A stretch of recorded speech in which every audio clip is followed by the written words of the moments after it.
So nearing the end of the car restoration, I'm doing the locks on the car, including the ignition barrel, two front handles, glove box and tailgate. Now unfortunately none of these keys match up at all because it's a sort of hodgepodge of the best handles from multiple cars. Now the tailgate lock here is at the back. I've got new keys for the front ignition tumbler and two new handles. I'm going to match them up to the front tumbler, the ignition tumbler.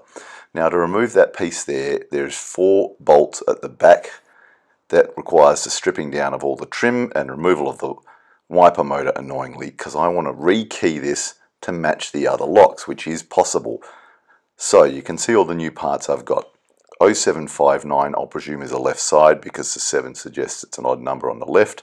There's the key it comes from with the dealer. They weren't ridiculously expensive for a 40-year-old part. The code is written on that plastic tab which comes with every one that you get, but they're not sold as a matching pair. The tailgate lock was, I think, $60 US. It's 2024. I think that's actually very fair for a vintage car. 1 key provided. The tumbler I got is new old stock online. Came with 3 keys, including the valet key, and the driver's side handle came with 1 key. 0859 is the part number ending, the 8 suggesting it's even and on the right. So I'd like these all matching. Now, unfortunately, none of them are matching. So I want to match them up to this, the ignition tumbler, which I have 3 keys for. The Huff key blanks themselves are no longer optional or available in Australia. So to start with, I've got the 4 10mm bolts off and taken off that tailgate portion.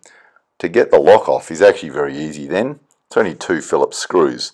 Now I was practicing on the donor vehicle, and I'm going to switch between the new and old parts here by video disassembly because I wanted to keep it as sequential as possible. So that screw there is a clockwise turning to undo it. It's not counterclockwise, it is clockwise, and the first little bracket comes out. That then leaves a portion that has a circlip that needs to be removed before you take off the next bracket, and finally the spring. So that's actually pretty easy. So that portion's been removed. You can see the circlip underneath, which is then removed. Or easier said than done, excuse the poor footage here. So that circlip will come off, and then you can take off the final bracket and the spring. Now the spring legs, you'll come back to this because they need to be pushed under tension to sit on the opposite side when you're reassembling. This will make sense when you get there. So the lock then simply pushes out. Now on the donor vehicle, the washer that was there, the plastic washer, has been obliterated, and there is a lot of rubbish and gunk on the leaves or wafers. You'll see them referred to as either. So there's the lock that's pushed out. Now that is actually different to a door handle lock. You can see the door handle lock, let me get this right, the door handle lock is the one at the top. It is shorter. The boot one is at the bottom. It's got the little groove for the circlip. Now there's 10 leaves, and in the 123s there's actually a few generations of this. In my generation, the leaves are numbered 1 to 4, and you're going to see it's printed on each one. So it's the combination of those leaves, of which 5 are on the top and 5 are in the bottom, which determine which key fits. The little springs fit in those little circles there, so there's 5 each side, and this is why you need to be careful when you pull them out because things go flying everywhere. Now, you can seem to buy these things online, but these don't wear heavily. It's the key that wears. So you can see 1 to 4. 1 is the longest groove, 2 the next longest, 3 the second shortest, and 4 the shortest. If you can see how at the bottom portion they are not equal. From the side, 1's on the left, 4's on the right. 4's got a little difference in the tooth sitting off it. The flat portion of that tooth is what the spring is abutting, and you can see the numbers are written on that little tooth on one side. So as a quick comparison, I thought, oh, I've got a lot of spare 116 handles, maybe got some leaves and springs. No such luck. The 116 tumbler is different, and the springs excuse me, are also narrower. So you can't use 116 parts for this. You can see there's a 116 lock and leaf.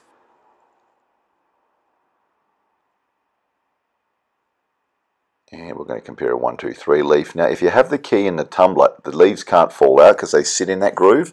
So That's just a helpful tip. If you don't want things flying out, always just keep a key in there. It doesn't have to be the right one.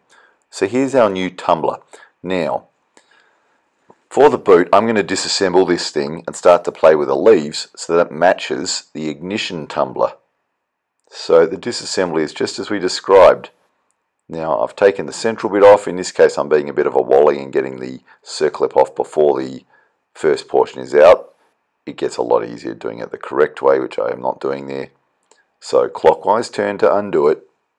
Let's take that off. I've already taken the circlip off, so everything else is just going to fall off.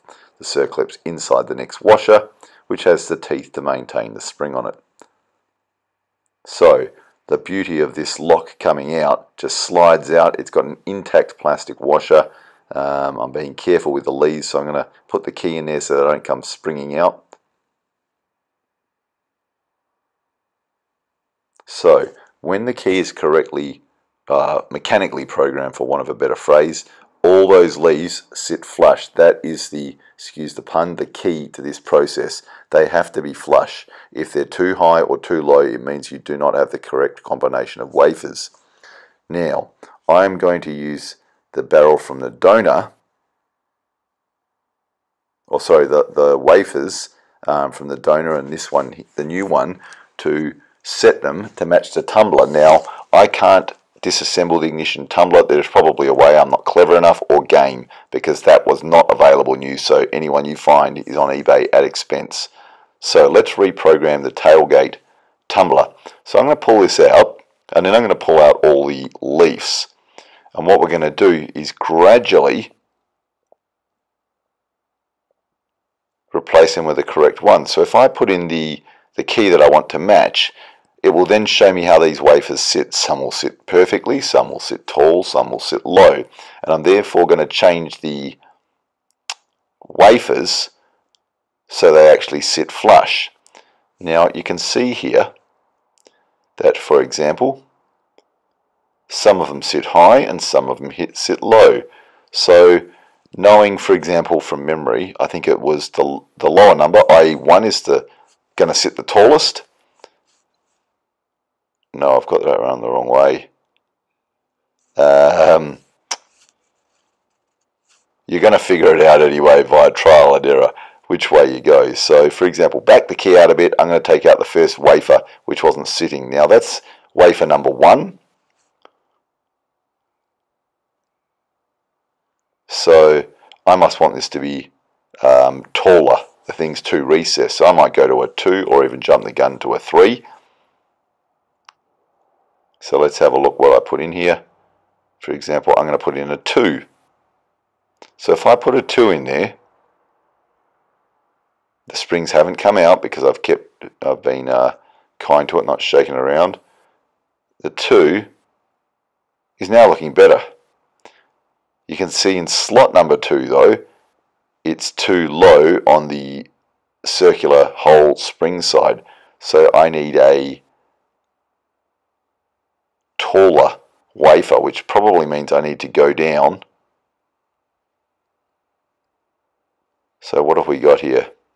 When we pull this one out, it is wafer number, oh, that was too quick.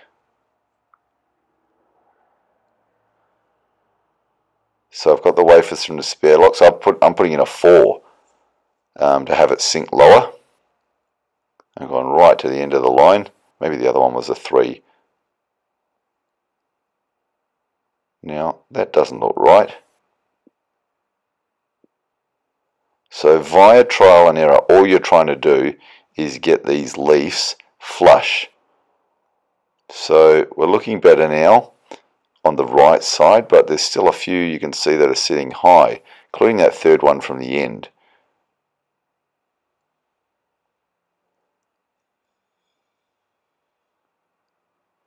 So we're going to keep going and pull that out. The earlier the leaf is, the more the key's got to come out. And I'm sorry about this footage. As always said, I'm just a hobbyist, and this is the cheapest means of filming I could afford. So let's take this one out. More key out. I don't want everything flying out all of a sudden. Now that, oh, was that a 2? I couldn't see properly.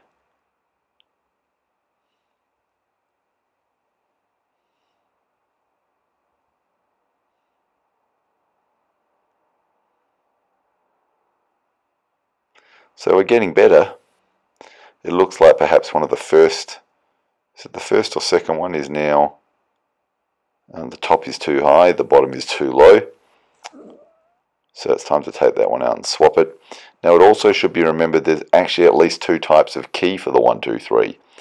And it doesn't matter what you do with these, if you have the wrong barrel, so to speak, you won't get the opposite key in, which is very frustrating. So just keep that in mind. That's a little bit above my pay grade at the moment. But I believe I'm going to be able to repeat this process on the door handles and the glove box and have one key to match all 5 locks. So you can see I put it in there and it seems to be turning well, which is wonderful.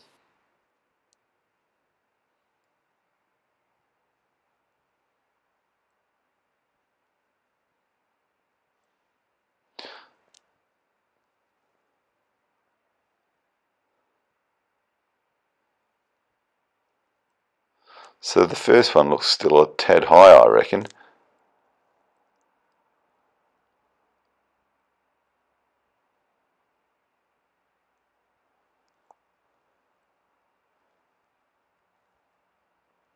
So let's use one to just make that a little bit lower.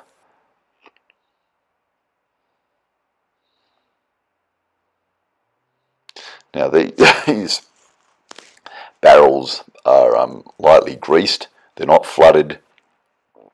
I believe graphite powder and other options excuse me, are recommended. But that's now looking pretty flush. And it seems to be pretty good. Now, be 100% sure you're happy with this before it goes back in, because you do not want to have to take this stuff out again.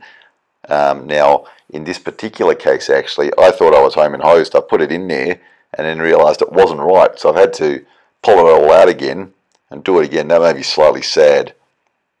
But once you've done this, disassembling and reassembling this thing literally takes about 3 minutes when it's on the bench. It's just actually getting it out of the tailgate you only really want to do once. So counterclockwise to tighten it up. Once the spring is on the first base, the circlip, and then the second base. So key goes in. We are looking good there. I'm ready to put that back in the car, and at least I now have a tumbler and a boot matching. It's time for the others.